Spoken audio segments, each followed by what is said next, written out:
Yes students, our next chapter is atoms and molecules. Atom क्या होता है, molecule क्या होता है, और उनके बारे में ही हम बातें करेंगे कि आगे कैसे मैटर बन रहा है, क्या हो रहा है, उसके बारे में बात करेंगे। तो सबसे फर्स्ट ऑफ ऑल हमारे पास क्या आता है, लॉ ऑफ कंजर्वेशन, कि कौन सी चीजें हैं जो कंजर्व रहती हैं। Law of conservation of mass and law of constant proportion. Law of conservation of mass में क्या आता है, ड्यूरिंग एनी फिजिकल और chemical change total mass of product is equal to the total mass of reactant. चाहे कोई chemical change है या physical change है, उसके अंदर क्या है, जो टोटल मास रहेगा, प्रोडक्ट जो चीज हमें मिली है, रिएक्टेंट जो चीज हमने दी है, दोनों का टोटल मास क्या रहेगा, इक्वल रहेगा। ये है हमारे पास law of conservation of mass, की मास कंजर्व रहता है किसी चीज के पहले और बाद में।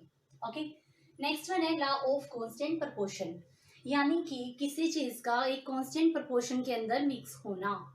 It states that a pure chemical compound always contain element combined together in same proportion by weight. क्या कह रही है, किसी भी कंपाउंड को बनाने के लिए जो एलिमेंट्स हैं वो मिल रहे हैं तो वो सेम प्रोपोर्शन में रहेंगे, यानी कि जितना डाला है उतना ही रहेंगे। मान लो 2:1 है, एक चीज 2 डाली है, एक चीज 1 डाली है, तो वो वही अमाउंट रहेगा। ओके, नेक्स्ट है हमारे पास एटम। क्या होता है, एटम है the building block of matter is called atom. जैसे घर को बनाने के लिए, बिल्डिंग को बनाने के लिए एक ब्राइक, एक ईंट काम करती है। बिल्डिंग ब्लॉक यानी कि उसको जोड़ जोड़ के पूरी वॉल तैयार होती है, पूरा घर तैयार होता है। ऐसे ही जो एटम है वो क्या है, बिल्डिंग ब्लॉक है, जो किसको बनाता है, मैटर को बनाता है। कि एक एक एटम से जुड़ के क्या बना है, मैटर बना है। ओके, नेक्स्ट हमारे पास आता है तो atomic radius is measured in nanometre. Atom का साइज क्या होता है, वेरी स्मॉल, बहुत ही स्मॉल होता है एटम, जिसका साइज क्या है, किस में मेजर करते हैं, नैनोमीटर में। अब नैनोमीटर क्या है, नैनोमीटर 1 मीटर का कितना पार्ट है, 1/10⁻⁹, और we can say that 1 nanometre is equal to 10⁻⁹ metre. Okay, फिर है जो हम इसके अंदर मेजर करते हैं, जो किसी भी एटॉमिक वेट है किसी चीज का मेजर करते हैं, वो किस चीज में करते हैं, AMU, एटॉमिक मास यूनिट। ये क्या है हमारे पास, 1 AMU is equal to 1/12 of, क्या है, मास ऑफ कार्बन एटम। यानी कि जो कार्बन एटम है उसके मास का 1/12 पार्ट होगा एक एटॉमिक मास यूनिट, जिसमें इस मास को मेजर करेंगे। नेक्स्ट है जो फर्स्ट एटॉमिक थ्योरी दी थी, वो दी किसने थी, डेल्टन ने दी थी, याद रखना है आपको। नेक्स्ट है हमारे पास मॉलिक्यूल्स। मॉलिक्यूल्स क्या हैं, they are formed by combination of atom of same और डिफरेंट एलिमेंट्स। ये कैसे बन रहे हैं, एटम्स ले लेके, वो कैसे हो सकते हैं, सेम एलिमेंट के भी हो सकते हैं और डिफरेंट के भी हो सकते हैं, उनको मिक्स करके बनता है जो, उसे क्या बोलते हैं, मॉलिक्यूल। और ये क्या है, ultimate particle unit of compound, यानी कि जो कंपाउंड है वो किससे मिलके बन रहा है, मॉलिक्यूल से मिलके बन रहा है। ओके,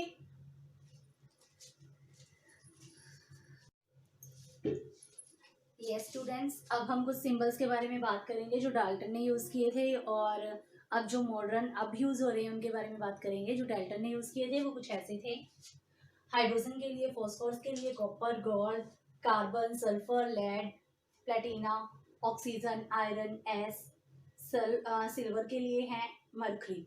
ऐसे कुछ सिंबल यूज किए थे।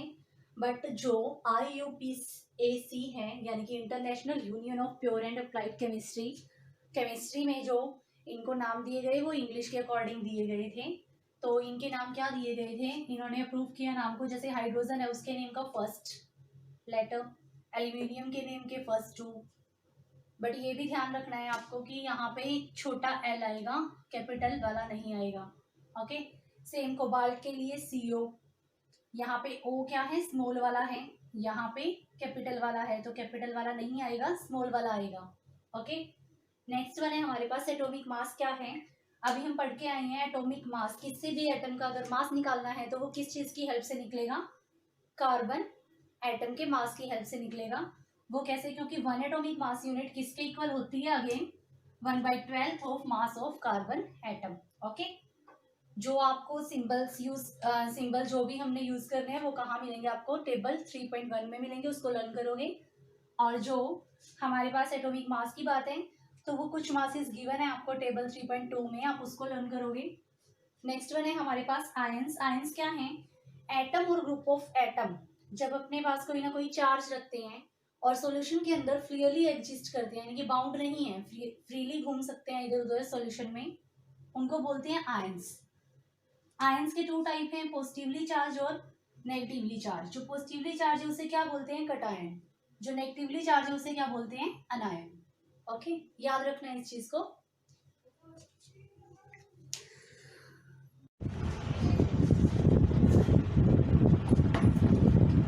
Yes students, our next topic is molecule of elements की। एलिमेंट्स के मॉलिक्यूल कैसे बनते हैं, तो यहाँ दो तरीके हैं इनमें ज्वाइन होने के। फर्स्ट वन है जो सेम टाइप के एलिमेंट्स जुड़के क्या बना देते हैं, मॉलिक्यूल, और सेकंड में डिफरेंट टाइप के एलिमेंट मिलके क्या बनाते हैं, मॉलिक्यूल। नाउ फर्स्ट वन है जो हमारे पास, फॉर एग्जांपल ऑक्सीजन है हमारे पास, अगर दो ऑक्सीजन आपस में जुड़ जाए तो क्या बन जाएगा, डायटोमिक। ओके, नेक्स्ट वन है अगर 3 ऑक्सीजन आपस में जुड़ जाए तो क्या बनेगा, ओजोन। नेक्स्ट है हमारे पास मॉलिक्यूल्स ऑफ कंपाउंड, यानी कि कंपाउंड्स के मॉलिक्यूल कैसे बनते हैं, उसके अंदर आते हैं different elements. For example water है, वाटर के अंदर क्या है, हाइड्रोजन है, ऑक्सीजन है, और ये किस रेशो में, रेशो बाय मास है जो इनकी क्या है, वो रेशो है हमारे पास 1:8। ओके, यानी कि ऑक्सीजन का अगर 1 पार्ट है तो, सॉरी हाइड्रोजन का 1 पार्ट है तो ऑक्सीजन के 8 पार्ट है। ये है हमारे पास। आयन अभी अभी हम करके गए थे, कटायन अनायन। जो कटायन है वो क्या है, Na पॉजिटिव है, और जो अनायन है वो क्या है, Cl नेगेटिव है। Cl का एग्जांपल लिया हमने, जब ये ब्रेक होगा Na पॉजिटिव Cl नेगेटिव मिलेगा। ओके, नेक्स्ट टॉपिक है हमारे पास एटॉमिसिटी। क्या होती है कि किसी चीज़ के कितने एटम, हमें कोई चीज़ कैसे मिल रही है, किस फॉर्म में मिल रही है, सिंगल मिल रही है या दो चीज़ें जुड़ के मिल रही है, 3 मिल रही है, 4 मिल रही है, उसके अकॉर्डिंग। तो जो फर्स्ट है वो बोलेंगे हम मोनो एटॉमिक, अगर किसी की एटॉमिसिटी क्या है, 1 है, यानी फ्री फॉर्म में मिल रहा है, जैसे आर्गन हाइड्रोजन अकेले अकेले मिलते हैं। ओके, नेक्स्ट वन है हमारे पास 2 डाया के लिए। 2 वाली फॉर्म में कौन मिलते हैं, ऑक्सीजन, नाइट्रोजन, हाइड्रोजन, क्लोरीन, ये मिलते हैं।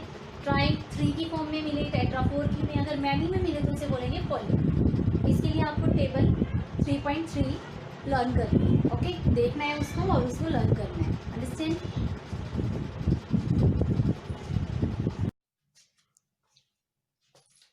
ये students, our next topic is writing chemical formula. कि केमिकल फॉर्मूला हम कैसे लिखते हैं उसके बारे में बात करेंगे। It is the symbolic representation of any compound. ये क्या है, सिंबल्स की फॉर्म में रिप्रेजेंटेशन है किसी कंपाउंड की। जैसे सोडियम क्लोराइड है, साधारण नमक बोलते हैं जिसे हम, उसे कैसे लिखते हैं, NaCl। और आगे है हमारे पास आयरन सल्फेट, ठीक है, Fe से आयरन को डिनोट करते हैं, S से सल्फेट को, ऐसे ही Na से सोडियम, Cl से क्लोराइड, C यहाँ पे कैपिटल आएगा। ओके, नेक्स्ट है हमारे पास रूल है कि कैसे हम केमिकल फॉर्मूला बनाते हैं। फर्स्ट वन है जो वैलेंसी और charges on ion must be balance. जितनी उसकी वैलेंसी है या चार्ज है वो बैलेंस रहना चाहिए आयंस के ऊपर।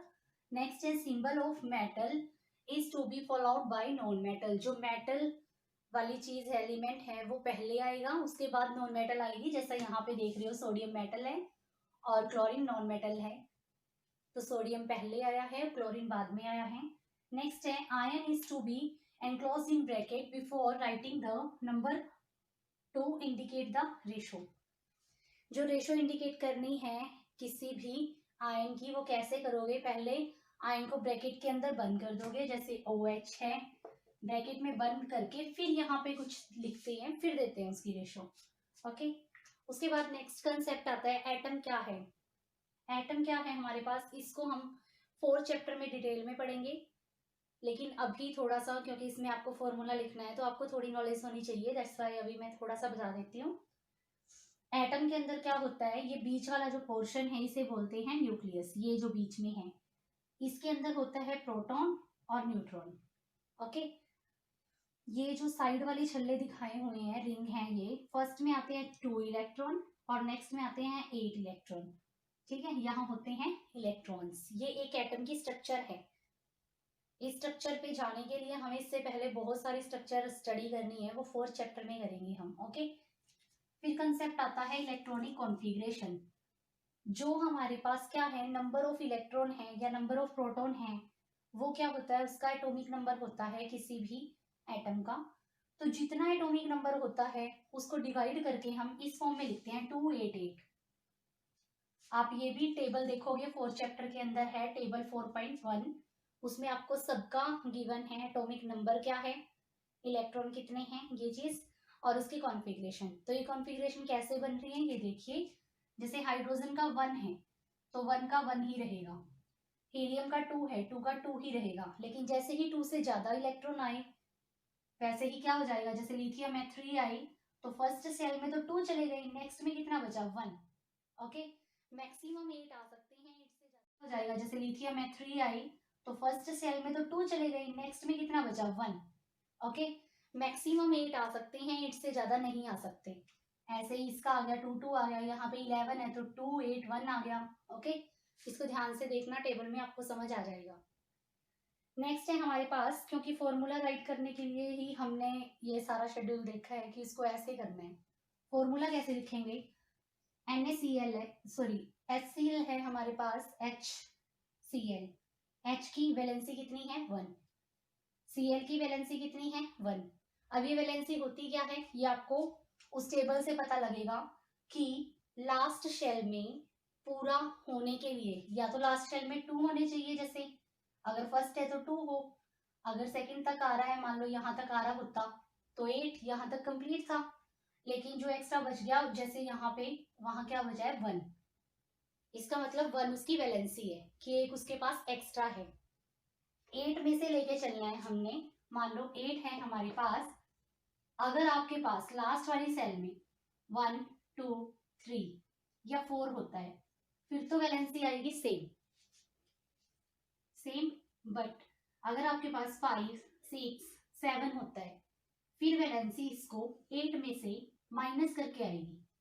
ओके, जो वैलेंसी निकालोगे 8 में से इसको माइनस करोगे तो वैलेंसी आ जाएगी। अब देखिए यहाँ पे क्लोरीन है, हाइड्रोजन है, दोनों की वैलेंसी 1 1, वो टेबल से आपको पता चल जाएगा, एटॉमिक नंबर देख के ऐसे डिवाइड कर दोगे। लास्ट सेल में जो इलेक्ट्रॉन है वो अगर लास्ट में इनमें से है तो 8 में से माइनस करके वो नंबर क्या आ जाएगा, वैलेंसी। मोस्टली वैलेंसी क्या आएंगी 1 2 3 आती है। ओके, अब बात आती है H2O बनाते हैं हम, तो हाइड्रोजन कितने होंगे 2, जो इसकी वैलेंसी है उतने हाइड्रोजन इसके साथ जुड़ेंगे, जो इसकी वैलेंसी है उतने ऑक्सीजन हाइड्रोजन के साथ जुड़ेंगे। तो जो H2O बनता है वो ऐसे बनता है। H2 क्यों है, क्योंकि ऑक्सीजन अपने साथ 2 हाइड्रोजन को जोड़ सकता है। ओके, O अकेला क्यों है, क्योंकि हाइड्रोजन क्या करेगा, एक ऑक्सीजन को अपने साथ जोड़ेगा, इस वजह से है ये। ओके, और एक और चीज है, अगर किसी के पास +2 दिखाया हुआ है इसका मतलब है उसके पास 2 एक्स्ट्रा इलेक्ट्रॉन पड़े हैं। ओके, लेकिन अगर किसी के पास ये नेगेटिव साइन दिखाया है यानी कि उसको उतनों की कमी है, यानी कि 8 में से माइनस करके हम बता रहे हैं। अगर 8 में से माइनस करके हमने वैलेंसी निकाली है तो माइनस साइन आएगा, अगर सिंपल इनमें से निकाल ली है 1 2 3 लास्ट वाली स्टेज में है तो आंसर वो सेम चीज आएगी और वो क्या रहेगा, प्लस में रहेगा। ओके,